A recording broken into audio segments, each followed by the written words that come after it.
कहानी की शुरुआत होती है सैंटी नाम के एक आदमी से जो अपनी वैन में सो रहा था। अचानक उसकी आंख खुली तो बेगोना नाम की एक पुलिस वाली ने उसे वहां पर वैन पार्क करने से मना कर दिया। इसके बाद सैंटी काम के लिए भी देर से पहुंचा तो उसके बॉस रोमुलू ने उसे बची हुई तनख्वाह देकर काम से निकाल दिया और जाने से पहले सैंटी को जहाज के बाथरूम भी साफ करने पड़े। बाद में जब सैंटी अपनी गाड़ी से जा रहा था तो उसका पेट्रोल भी खत्म हो गया, जिसके बाद वो जैसे तैसे गैस स्टेशन पहुंचा जहां वो अपने दोस्त पेड्रो से मिला। सैंटी ने उसे बताया कि उसका अपनी पत्नी मेटी से तलाक होने वाला है। बाद में जब वो वकील से मिलने पहुंचा तो वकील ने उसे और मेटी को बताया कि तलाक के बाद उन दोनों की जायदाद आधी आधी हो जाएगी। मेटी ने कहा कि वो जल्द से जल्द तलाक चाहती है, पर वकील ने कहा कि इसमें थोड़े महीनों का समय तो लगेगा। वहां से बाहर निकलकर सैंटी को एक लॉटरी टिकट बेचने वाली औरत ने आवाज दी और सैंटी ने भी मजे मजे में एक लॉटरी टिकट खरीद ली। उसने टिकट अपनी सिगरेट की डब्बी में रखी और चला गया। फिर शाम को सैंटी अपने कॉलेज की रीयूनियन पार्टी में पहुंचा जहां वो अपने दोस्त पेड्रो और मार्कोस से मिला। तभी सैंटी ने मैटी को मारियो नाम के एक आदमी के साथ हंसते देखा। बाद में मैटी ने उसे बताया कि जिस सुपरमार्केट में वो काम करती है मारियो वहां का मालिक है,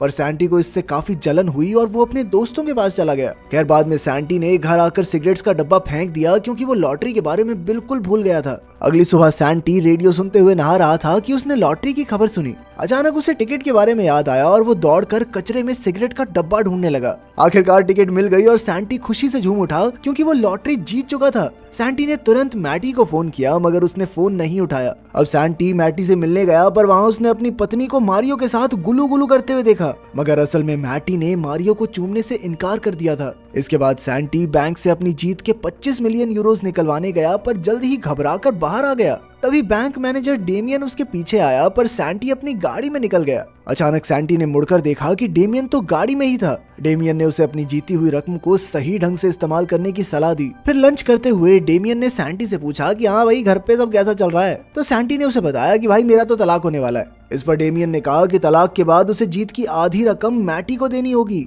इसीलिए उसने सैंटी को मैटी से ये बात छुपाने को कहा। सैंटी अपनी पत्नी से ये बात बिल्कुल नहीं छुपाना चाहता था, मगर बाद में जब उसने मैटी को फिर से मारियो के साथ देखा तो उसे बहुत गुस्सा आ गया। तभी डेमियन वहां आया और आखिरकार सैंटी सबसे ये बात छुपाने के लिए राजी हो गया। कुछ दिन बाद सैंटी मारियो से मिलने गया क्योंकि मारियो ने उसे नौकरी का ऑफर दिया था। उनकी थोड़ी बहस हुई पर अंत में सैंटी को सामान भरने की नौकरी मिल गई। इसके बाद सैंटी ने लॉटरी के पैसों से बढ़िया कपड़े और चीजें खरीदी। फिर उसने घर आकर सारी चीजें छुपा दी और खुशी से नाचने लगा। लेकिन तभी अचानक उसकी पत्नी घर वापस आ गई तो सैंटी ने अपने नए कपड़े और घड़ी छुपाने की कोशिश की, मगर मैटी को शक हो गया कि कुछ तो गड़बड़ जरूर है। खैर शाम को सैंटी जब एक 5 स्टार होटल में खाना खाने गया तो उसे वहाँ क्रिस्टीना नाम की एक सुंदर लड़की दिखाई दी और फिर वो दोनों ही एक दूसरे को देखकर मुस्कुराए। अगली सुबह जब सैंटी की आंख खुली तो वो काम के लिए लेट हो गया था। अब वो जैसे तैसे सुपरमार्केट पहुंचा और उसने अपनी साथी तानिया से माफी मांगी। बाद में मैटी ने उससे पूछा कि वो कल रात कहाँ था। तभी मारियो ने वहां आकर सैंटी को डांटा पर मैटी ने बात संभाल ली।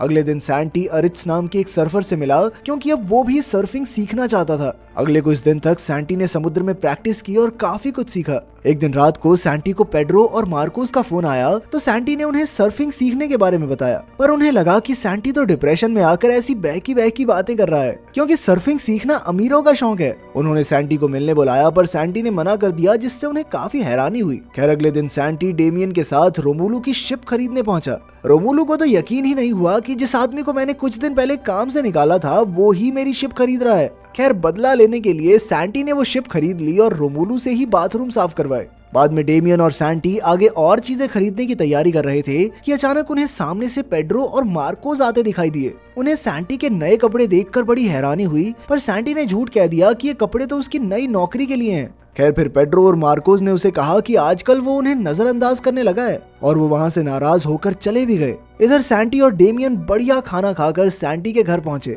जब सैंटी अंदर गया तो उसने देखा कि मैटी के माता पिता लॉरा और मिगेल डिनर के लिए आए हुए थे। सैंटी उनके साथ डिनर टेबल पर बैठ तो गया लेकिन खाना खाने में बहुत मुश्किल हो रही थी। लेकिन जल्द ही ज्यादा खाने की वजह से उसका पेट खराब हो गया और वो बाथरूम में भागा। तब लॉरा ने मैटी से उसकी शादीशुदा जिंदगी के बारे में पूछा तो मैटी ने झूठ कह दिया कि सब कुछ बढ़िया है। फिर जब सैंटी वापस आया तो मिगेल ने सैंटी की महंगी घड़ी देखी। सैंटी ने झूठ कह दिया कि ये नकली है, ये बहुत सस्ती है। तो मिगेल कहने लगा कि बेटा लग तो बढ़िया रही है, मेरे लिए भी ले आइयो एक। तभी अचानक सैंटी का फोन बजने लगा, पर उसने फोन उठाया ही नहीं। जब मैटी ने उसे फोन उठाने को कहा तो सैंटी ने हड़बड़ाकर मैटी के माँ बाप को बता दिया कि वो दोनों तलाक ले रहे हैं। बाद में जब सैंटी वहाँ से वापस जा रहा था तो उसने अपने दोस्तों पेड्रो और मार्कोस को सस्ते बार में शराब पीते देखा। खैर, जब वो होटल में बैठकर अपने महंगे महंगे गैजेट्स के साथ खेल रहा था तो उसे काफी अकेलापन महसूस हुआ। उसके पास इतने पैसे थे लेकिन खुशियां बांटने वाला कोई नहीं था। तब सैंटी ने डेमियन को फोन किया और उसे एक खुफिया प्लान के बारे में बताया। अगले दिन पेड्रो गैस स्टेशन पर था तो एक सुंदर महिला ने आकर उसकी खूबसूरती की तारीफ की। बाद में पेड्रो ने मार्कोस को बताया कि उसे मॉडलिंग का ऑफर मिला है। तभी सैंटी वहां आया और जाकर अकेला बैठ गया, पर फिर मार्कोस और पेड्रो ने उसे बुला लिया। उन्होंने सैंटी को पेड्रो की मॉडलिंग के बारे में भी बताया, पर सैंटी को उतनी हैरानी नहीं हुई। फिर बाद में मार्कोस अपने घर पहुंचा जहां वो अपने 2 छोटे छोटे बच्चों को अकेला ही संभाल रहा था। तभी उसकी पत्नी लोरेना ने आकर उसे खबर दी कि उसके दूर के चाचा उनके लिए ढेर सारी जमीन जायदाद छोड़कर गए हैं। बाद में डेमियन और सैंटी मिलकर बात करते हैं, तब ये खुलासा होता है कि इस सब के पीछे सैंटी का ही हाथ था। वो दोनों गोल्फ खेल रहे थे कि अचानक उनकी नजर मारियो पर पड़ी। तब डेमियन ने सैंटी को बताया कि मारियो बस बैंक से लोन लेने का नाटक कर रहा है। असल में तो वो सुपरमार्केट को बेचना ही चाहता है, पर इससे सभी लोगों की नौकरियां चली जाएंगी, इसीलिए अच्छा बनने का नाटक कर रहा है कि मैं तो बहुत कोशिश कर रहा हूँ बचाने की। तभी मारियो ने सैंटी को देख लिया और वहां आकर उससे पूछा कि तू काम पे क्यों नहीं गया है। उधर सुपरमार्केट में तानिया ने मैटी से पूछा कि क्या सच में सुपरमार्केट बंद होने वाला है, पर मैटी ने कहा कि ये सब अफवाहें हैं। तब सैंटी ने मैटी को बताने की कोशिश की कि मारियो सच में सुपरमार्केट को बेचने वाला है, लेकिन तभी मारियो ने वहां आकर मैटी को बताया कि उसने सैंटी को आज गोल्फ खेलते देखा। इससे मैटी सैंटी पर गुस्सा हो गई कि वो घर में तो 2 रुपए भी नहीं देता और बाहर गोल्फ खेल रहा है। वाह, नवाबों वाले शौक हैं। जैसे ही सैंटी सुपरमार्केट से निकला तो मार्कोस और पेड्रो एक चमचमाती सुपर कार में आ पहुंचे। उन्होंने सैंटी को साथ लिया और मजे से ड्राइव पर निकल गए। ये देखकर सैंटी को अच्छा नहीं लगा, क्योंकि मार्कोस अपने परिवार की जरूरत पूरी करने की बजाय इन चीजों पर पैसे उड़ा रहा था। लेकिन फिर मार्कोस ने कहा कि तेरे बाप ने दिए क्या मुझे पैसे, मेरी मर्जी, मेरे पैसे, जो मर्जी करूंगा। आखिरकार सैंटी ने उन्हें बता दिया कि असल में ये गाड़ी उसी के पैसों से आई है, मगर उन दोनों ने उस पर यकीन ही नहीं किया। तभी अचानक मार्कोस से गाड़ी कंट्रोल नहीं हुई और वो सीधा पहाड़ी से नीचे जा गिरे। इसी दौरान सैंटी ने चिल्लाकर अपनी लॉटरी का सीक्रेट सबको बता दिया। खैर, कुछ देर बाद वो जैसे तैसे तैरकर बाहर आ गए। अगली सुबह मैटी को मारियो का फोन आया, जिसे देखकर सैंटी को बहुत जलन हुई और उसने भी मैटी को जलाने के लिए क्रिस्टीना को फोन किया। उस रात मैटी मारियो के साथ डेट पर गई और सैंटी क्रिस्टीना के साथ, मगर उन दोनों को ही बिल्कुल भी मजा नहीं आया।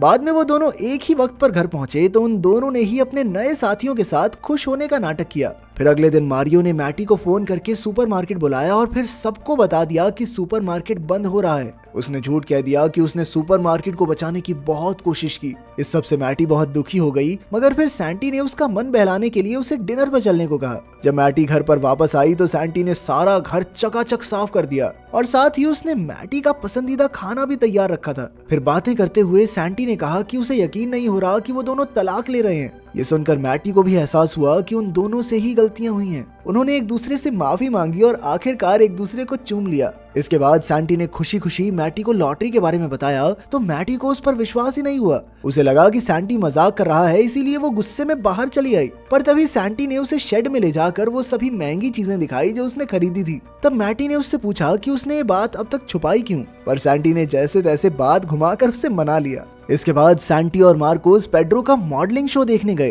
पर लोगों ने पेड्रो को बिल्कुल भी पसंद नहीं किया। इससे पेड्रो निराश हो गया और फिर मार्कोस और पेड्रो ने सैंटी पर उनकी जिंदगी खराब करने का इल्जाम लगाया। बेचारा सैंटी सोचता रह गया कि मैंने जिंदगी बर्बाद की, कैसे। अगले दिन सैंटी ने डेमियन को फोन करके उसका हिसाब किताब चुकता किया और फिर कभी ना मिलने का वादा किया। उधर मैटी की सहेली लोरेन ने उसे सैंटी पर केस करने को कहा ताकि उसकी लॉटरी के आधे पैसे मैटी को मिल जाएं। मगर तभी मैटी ने देखा कि सैंटी ने तो आधे पैसे खुद ही उसके बैंक अकाउंट में भेज दिए थे। तभी उसके पास तलाक के कागजात आ गए, लेकिन मैटी को एहसास हुआ कि वो अब भी सैंटी से प्यार करती है। साथ ही उसे फोन आया कि सुपरमार्केट फिर से खुल रहा है। मैटी वहां पहुंची तो तानिया ने उसे बताया कि किसी ने पूरा सुपरमार्केट खरीद लिया है, जिसका मतलब अब उनकी नौकरी नहीं जाएगी। मैटी मारियो को ये खुशखबरी देने गई, पर तभी उसके सामने ये खुलासा हुआ कि मारियो ही ये स्टोर बेच रहा था। खैर, तभी डेमियन ने वहां आकर कहा कि मारियो को नौकरी से निकाला जाता है और अब से सुपरमार्केट की डायरेक्टर मैटी होगी। मैटी बहुत ज्यादा खुश हो गई और वो सैंटी को ढूंढने लगी। सैंटी इस वक्त एयरपोर्ट पर था और मैटी उसे ढूंढते हुए वहां तक पहुंच गई।